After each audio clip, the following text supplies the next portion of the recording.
Hey everybody, coming at you after I just got out of another movie. So for those of you who follow this, 147 followers, not too shabby. You know that I like to come out of the movie, and I'm processing my thoughts of the movie anyway as a huge movie fan. And so I thought, while I process, why not process with all of you so that you can make up your minds whether or not you want to see this movie as well. So anyway, like I said, I saw Honey Don't. Which is Ethan Coen's movie. And I am, those of you who follow or know, a long time loyal Coen Brothers fan. One, both, don't care.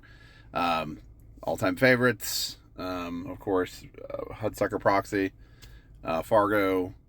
I really liked Driveway Dolls last year.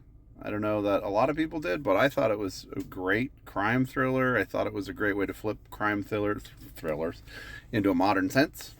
Um, yeah, I love the Coen Brothers. So here is another one with just Ethan and as director. And I'll say this right off the bat: I don't know that there are any better visual directors in our modern age. Maybe that can just kind of capture, like, find the bleakest landscapes in America and show them, like, in all just this beauty of bleakness, the beauty of isolation, whether it was Texas and No Country for Old Men, or Minnesota / North Dakota and Fargo with the snow and the snow snakes blowing across the road. And in this one, they use Bakersfield, California, or he uses Bakersfield, California.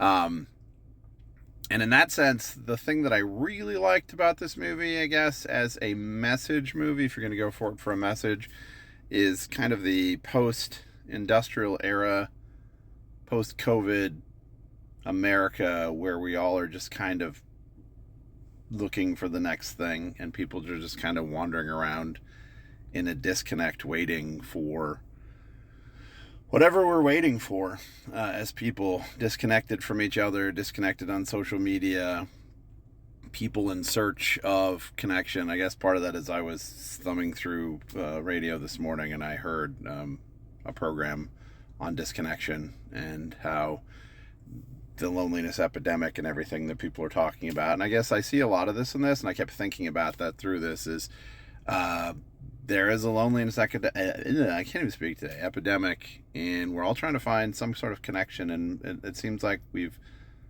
maybe lost the how to do that, how to just reach out. And here I am talking on social media and go to the movies alone, so what do I do? But and this movie is filled with characters looking for that, like lonely bartenders, lonely piano players, lonely cops, people reaching out to other people to make some sort of connection and just filling their time with those connections. And some of them use their connections more positively. Some of them, like Chris Evans' character, use that connection to exploit people as a minister. And so I guess a lot of that, I see that throughout the film. And then just kind of the bleakness of Bakersfield and the bleakness of the landscape and the crumbling abandoned buildings, abandoned movie theaters,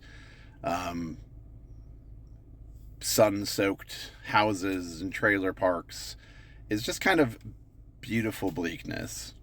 And I would say that about the film, that they really just have a great eye for capturing scenery.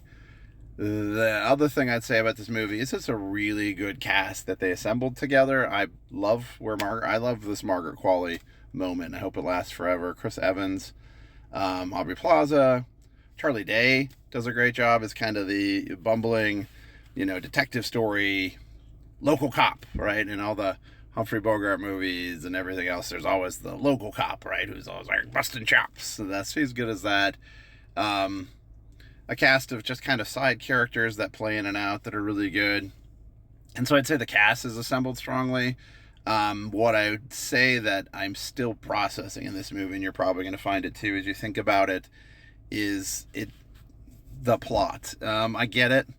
Like, it's a hard-boiled detective story, right? So in the vein of Maltese Falcon, so it slow burns.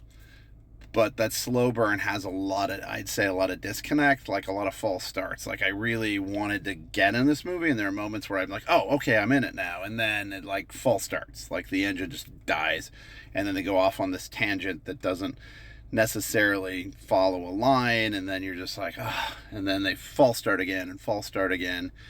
I mean, it all plays out. I would say the movie really picks up steam in the last 45 minutes when they kind of streamline into a plot that really that held my attention. I was like, oh, I wish this had been like the streamlined moment. They could have started with this. Just some, I guess, editing would have played into a part in the way they framed the story.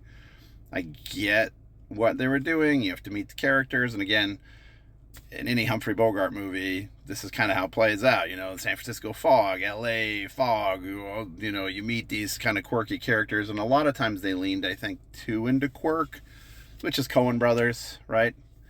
I felt almost the way I did with No Country for Old Men, where it wasn't necessarily my favorite movie because it just kind of played on our loyalty to the Coen Brothers, you know, as opposed to Raising Arizona, or Oh Brother, Where Art Thou, where it just all the time, rat-a-tat, beautiful. The dialogue is rat-a-tatty, it plays nice 1940s, kind of flipping it on its head.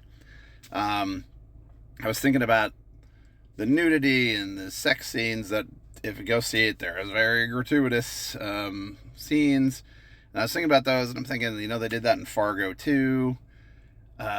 Maybe it's a little too heavy on it, but if you look at it in terms of, again, filling your life and filling your loneliness with doing whatever, whether it's drugs or murder or sex, it kind of plays into that. Like, again, people making a connection. So I see a bigger point of it.